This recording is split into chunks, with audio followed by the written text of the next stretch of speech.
सलाम, नमस्ते, सत श्री अकाल। मैं हूं रजा और आप देख रहे हैं रजाग्राफी। दोस्तों, फिलिस्तीन का सबसे बड़ा दुश्मन इजराइल, जिसने लगातार वॉर क्राइम पे वॉर क्राइम, कत्लेआम पर कत्लेआम किए। सारी दुनिया ये जानती है, अमेरिका की जनता भी जानती है, अरे अंग्रेज भी जानते हैं कि जालिमों का अगर कोई बादशाह है तो वो इजराइल है। जी हाँ दोस्तों, इजराइल ने फिलिस्तीनियों पर कैसे कैसे जुल्म किए हैं मैं आपको दिखा चुका हूं और आप ये जानते हैं। दोस्तों, हाल में ही फिर से जेरूसलम के अंदर कत्लेआम हुआ है, खुरेजी हुई है। इसके अलावा इस रिपोर्ट में आपको बहुत बड़ी बड़ी खबरें आपको बताने वाला हूं। खबर की शुरुआत करेंगे इस्लाम की दीन की किस तरह से इजराइल जानबूझकर तौहीन कर रहा है। जी हाँ दोस्तों, जियोनी यानी ये जो यहूदी हैं जानबूझकर इस्लाम को, मुसलमान को और मुसलमानों के दिलों को ठेस पहुंचाने की कोशिश कर रहे हैं। दोस्तों, अल इब्राहिम मस्जिद के अंदर इन्होंने नंगा नाच किया। जी हाँ, वो वीडियो सोशल मीडिया पर वायरल है। मुसलमानों का गुस्सा सोशल मीडिया पर फूट रहा है, लेकिन मजाल है कोई मुस्लिम कंट्री सिवाय तुर्की के बोल रही हो, नहीं बोल रही। सोशल मीडिया पर ये दिमाग घुमा देने वाली वीडियो मस्जिद के अंदर देखिए किस तरह से ये रक्स कर रहे हैं, नाच रहे हैं, अय्याशी कर रहे हैं। देखिए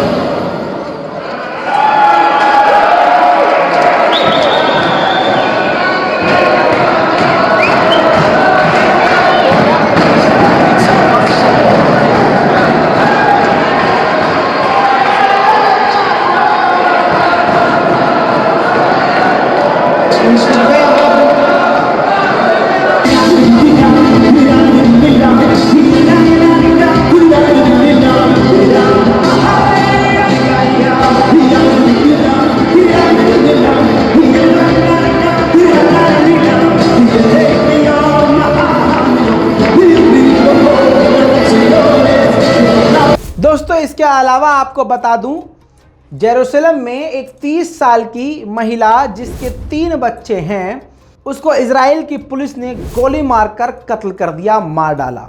बताया गया है 30 साल की इसरा फालेह ने पुलिस के ऊपर, इजराइल की आर्मी के ऊपर चाकू से हमला किया था। हालांकि ये बात समझ में नहीं आती है, क्योंकि कई बार ऐसी रिपोर्ट सामने आई है जिसमें इजराइल की आर्मी किसी को भी मार देती है और उसके पास चाकू फेंक देती है, फिर उसका फोटो अपनी मीडिया में चलाती है और पूरी दुनिया में फिलिस्तीनियों के खिलाफ ही प्रोपेगेंडा रन करती है। सोचने वाली बात यह है कि किसी के पास एडवांस दुनिया की सबसे खतरनाक बंदूक हो, उससे क्या ये फिलिस्तीनी चाकू से लड़ने की कोशिश करेंगे। बताया जा रहा है कि चाकू से हमला करने की कोशिश करी थी, जिसके जवाबी कार्रवाई में इजराइल के फोर्सेस ने उस 30 साल की महिला को कत्ल कर दिया। कत्ल करने के बाद मस्जिद अल अक्सा को काफ़ी घंटों के लिए बंद कर दिया गया, कई रास्तों को बंद कर दिया गया, कई इलाकों को सील कर दिया गया। इतना ही नहीं दोस्तों, गाजा स्ट्रिप के पास पंछियों का शिकार कर रहा था गाजा का एक युवक। गाजा स्ट्रिप बॉर्डर पर, गाजा बॉर्डर पर पंछियों का शिकार कर रहा था और ये शिकार करते हुए नजर में आ गया इजराइल की आर्मी के। इजराइल की आर्मी ने सीधा गोली मारकर इसको कत्ल कर दिया। जी हां दोस्तों, सीधा सर में गोली मारी है। ब्लर करके दिखा रहा हूं तस्वीरें क्योंकि आप झेल नहीं पाएंगे। और ये दोस्तों रोज हो रहा है। गिरफ्तारियां आम बात हैं। घरों के अंदर घुस के फिलिस्तीनियों को मारना, उनकी महिलाओं के साथ बदतमीजी, गंदगी करना और साथ में महिलाओं को बालों से पकड़ के घसीट के गिरफ्तार करना, ऐसी अब आम बातें हो गई हैं और आप और हम शायद बोल बोल कर थक चुके हैं। यकीन जानिए, थकिए नहीं, बोलिए और इजराइल के खिलाफ बद्दुआ कीजिए, फिलिस्तीनियों के लिए दुआएं दीजिए। दोस्तों, आपको ये बता दूं कि जेरूसलम में लगातार रात को झड़पें होती हैं। इस झड़प में एक और युवक मारा गया है। आला ज़ियाउद नाम का एक युवा मारा गया। जी हाँ दोस्तों, और तो और बहुत ही बुरी तरह से इसको पीटा गया। इसके अलावा दर्जनों फिलिस्तीन के लोग घायल हैं। इनके जनाजे में हजारों फिलिस्तीनियों ने शिरकत करी।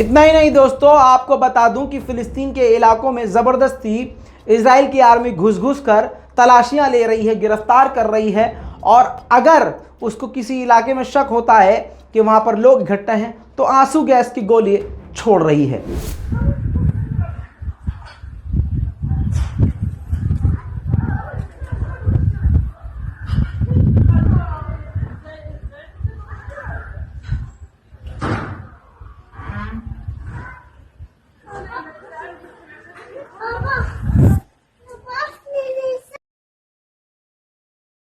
दोस्तों एक जगह है मुफकरा, हेब्रोन की पहाड़ियों पर, वहाँ पर मतलब गांव है और वहाँ पर फिलिस्तीन के लोग रहते हैं।